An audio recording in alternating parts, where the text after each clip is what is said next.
Assalamualaikum warahmatullahi wabarakatuh. Perkenalkan, nama saya Muhammad Fikri Fauzan dengan NIM 3118100754. Saya dari kelas TI 18D1. Di sini saya akan mempresentasikan tugas kelompok saya dengan mata kuliah penjamin kualitas software serta dengan dosen pengampu yaitu Pak Ahmad Fauzi MPD. Di sini saya akan membahas bab 3 yaitu faktor kualitas perangkat lunak. Ini adalah anggota kelompoknya.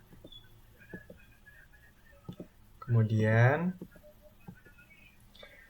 masuk ke materinya yaitu 3.1 kebutuhan akan persyaratan kualitas perangkat lunak yang komprehensif. Pentingnya definisi komprehensif dari persyaratan. Ada suatu kebutuhan untuk definisi yang komprehensif dari persyaratan yang akan mencakup semua atribut dari perangkat lunak dan aspek dari penggunaan perangkat lunak, termasuk aspek kegunaan, aspek usabilitas, aspek pemeliharaan, dan sebagainya untuk menjamin kepuasan penuh dari pengguna.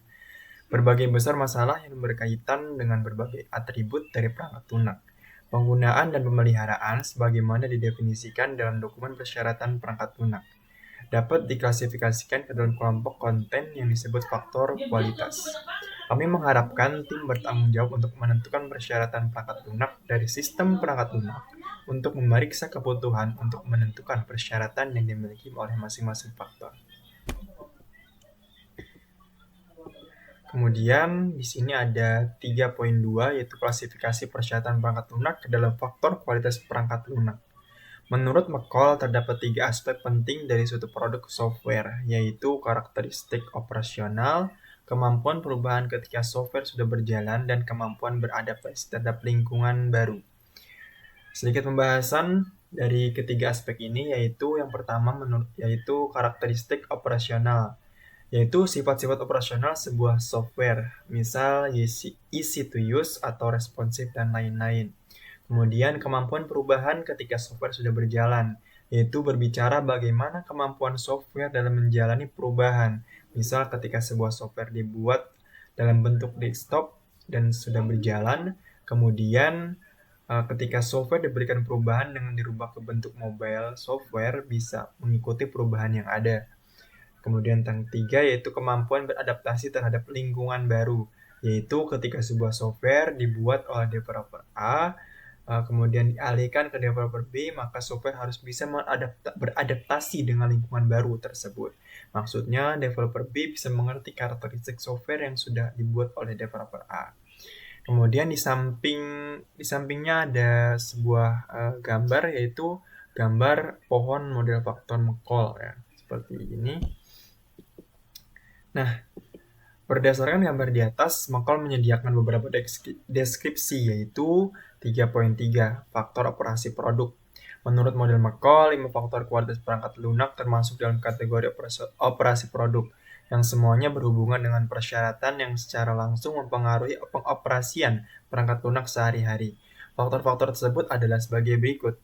Ada kebenaran, keandalan, efisiensi, integritas, serta kegunaan. Kemudian 3.4 faktor revisi produk. Menurut model McCall, dari faktor kualitas perangkat lunak, 3 faktor kualitas terdiri dari kategori revisi produk.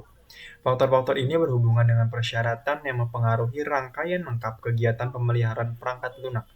Di antaranya pemilihan korektif, yaitu koreksi kesalahan dan kegagalan perangkat lunak.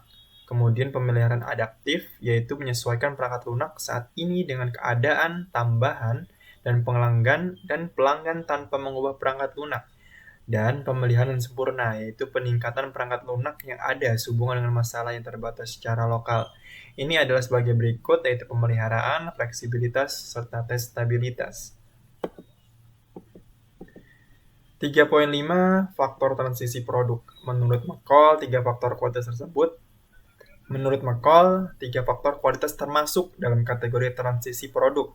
Kategori yang berkaitan dengan adaptasi perangkat lunak ke lingkungan lain dan interaksinya dengan sistem perangkat lain atau perangkat lunak lain, yaitu ada portabilitas, resabilitas, serta interoperabilitas. 3.6 model alternatif dari faktor kualitas perangkat lunak. Dua model faktor muncul selama akhir tahun 1980-an, dianggap sebagai alternatif dari model faktor klasik McCall, yaitu McCall dan kawan-kawan pada tahun 1977. Layak dibahas, model faktor Evans dan Marciniak, yaitu Evans dan Marciniak pada tahun 1987, kemudian model faktor Deutsch dan Willis yang dibuat oleh Deutsch dan Willis pada tahun 1988.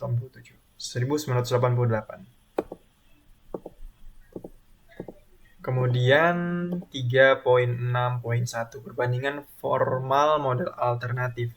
Perbandingan formal dari model faktor mengungkapkan kedua model alternatif hanya mengecualikan salah satu dari 11 faktor McCall, yaitu faktor tes stabilitas. Yang kedua, model faktor Evans dan Marciniak terdiri dari 12 faktor yang diklasifikasikan menjadi 3 kategori. Model faktor Deutsch dan Willis terdiri dari 15 faktor yang diklasifikasikan ke 4 kategori. Secara bersama-sama, 5 faktor baru disarankan oleh 2 model faktor alternatif, yaitu yang pertama verifikasi oleh kedua model, kemudian perluasan oleh kedua model, yaitu 3 faktor kualitas perangkat lunak, kemudian keamanan oleh Deutsch dan Willis, kemudian ada pengelolaan oleh Deutsch dan Willis, serta kelangsungan hidup oleh Deutsch dan Willis. 3.6.2 perbandingan model faktor analisis isi. Setelah membandingkan isi dari model faktor, kami menemukan bahwa 2 dari 5 faktor tambahan, expandability dan survivability, sebenarnya mirip dengan faktor yang sudah termasuk dalam model faktor McCall. Meskipun dengan nama yang berbeda, flexibility dan reliability. Dengan reliability, selain itu, faktor testability McCall dapat dianggap sebagai salah satu elemen dalam faktor maintainability-nya sendiri. Ini menyiratkan bahwa perbedaan antara 3 model faktor jauh lebih kecil daripada yang dirasakan pada awalnya. Artinya, model faktor alternatif hanya menambahkan 3 faktor baru ke model McCall, yaitu kedua model menambahkan faktor verifiability, serta model Deutsch dan Willis menambahkan faktor keamanan dan pengelolaan. 3.6.3 struktur model faktor alternatif. Namun demikian, terlepas dari kesamaannya, kategori yang digunakan oleh model faktor alternatif dan klasifikasi faktor spesifik ke dalam kategori ini berbeda dari yang ditawarkan oleh model McCall.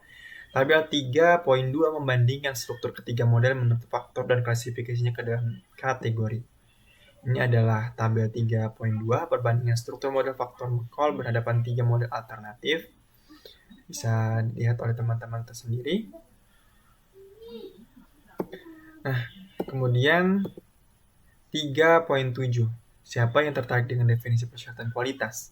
Secara alami, orang mungkin berpikir bahwa hanya klien yang tertarik untuk mendefinisikan persyaratannya secara menyeluruh untuk memastikan kualitas produk perangkat lunak yang dikontraknya. Dokumen persyaratan yang dia siapkan memang berfungsi sebagai perlindungan mendasar terhadap kualitas rendah. Namun, analisis kami terhadap berbagai faktor kualitas menunjukkan bagaimana pengembang perangkat lunak dapat menambahkan persyaratan yang mewakili kepentingannya sendiri. Berikut ini adalah beberapa contohnya. Yang pertama, persyaratan dapat digunakan kembali. Kedua, persyaratan verifikasi. Jadi, beberapa faktor kualitas yang tidak termasuk dalam dokumen persyaratan klien biasanya, dalam banyak kasus, menarik minat pengembang.